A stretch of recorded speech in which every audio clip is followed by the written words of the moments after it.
Grazie Presidente. Questa io credo sia una mozione importante per la discussione di questo Consiglio in questa particolare fase storica. Come sappiamo, l'ingresso nel mondo del lavoro per le giovani generazioni è un passaggio importante, a maggior ragione oggi in cui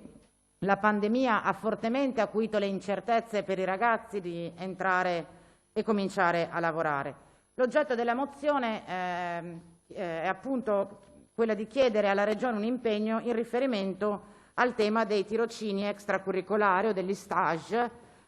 che come sapete sono strumenti che nascono nelle intenzioni del legislatore come appunto strumenti di orientamento al lavoro e di formazione,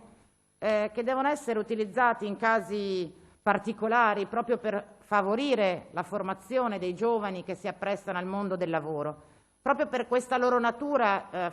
fortemente orientata ancora all'ambito formativo, il tirocinio extracurricolare non si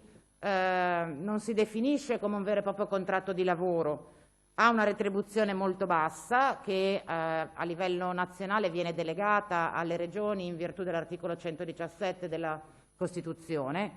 Infatti la Regione del Veneto nel 2017 ha emesso una delibera di giunta nella quale si fissa a 450 euro lordi mensili la retribuzione del tirocinio extracurricolare. Non essendo un contratto di lavoro non prevede ferie, non prevede malattia, non prevede l'accesso alla cassa integrazione, a qualsiasi forma di integrazione al reddito in caso di disoccupazione. Diverso dal tirocinio extracurricolare invece è l'apprendistato, che invece è uno strumento costruito appositamente per sostenere l'ingresso nel mondo del lavoro dei giovani, è un vero e proprio contratto di lavoro, è fortemente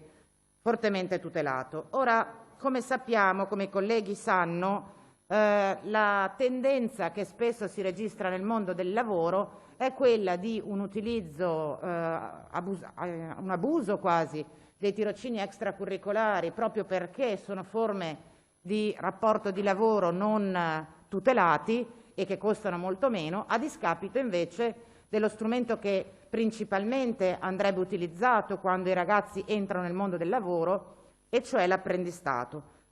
Con la legge di bilancio nel 2022 il Ministro del Lavoro ha contribuito ad inserire una previsione, in particolare il comma 721, con il quale si affida alla Conferenza Stato-Regioni il compito appunto di delineare le linee guida che dovrebbero poi essere assunte dal Governo proprio in materia di tirocini extracurricolari, specificando che tale revisione dovrà in particolar modo concentrarsi sulla definizione dei criteri che circoscrivono appunto l'applicazione del tirocinio extracurricolare ai soggetti con difficoltà di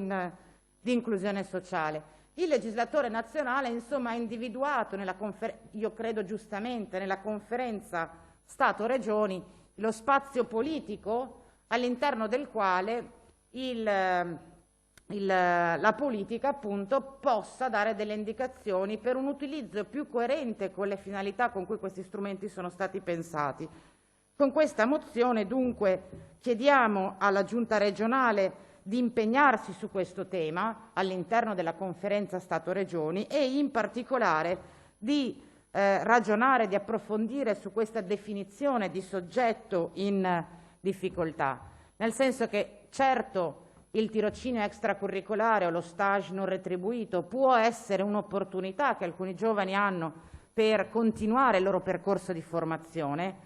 altrettanto certamente non può essere invece uno strumento che surrettiziamente viene utilizzato per far lavorare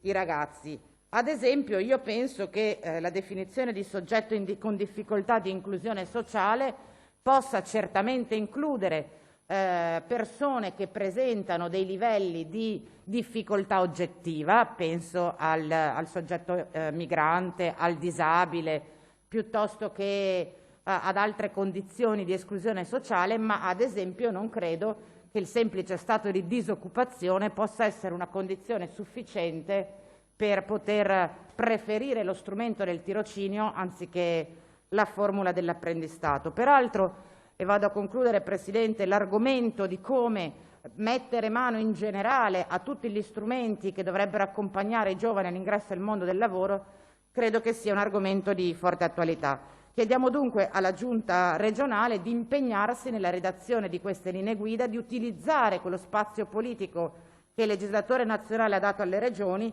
e di provare ad essere, come dire, all'avanguardia anche su questi temi per garantire ai giovani che cercano lavoro gli strumenti più adatti e le tutele migliori. Grazie.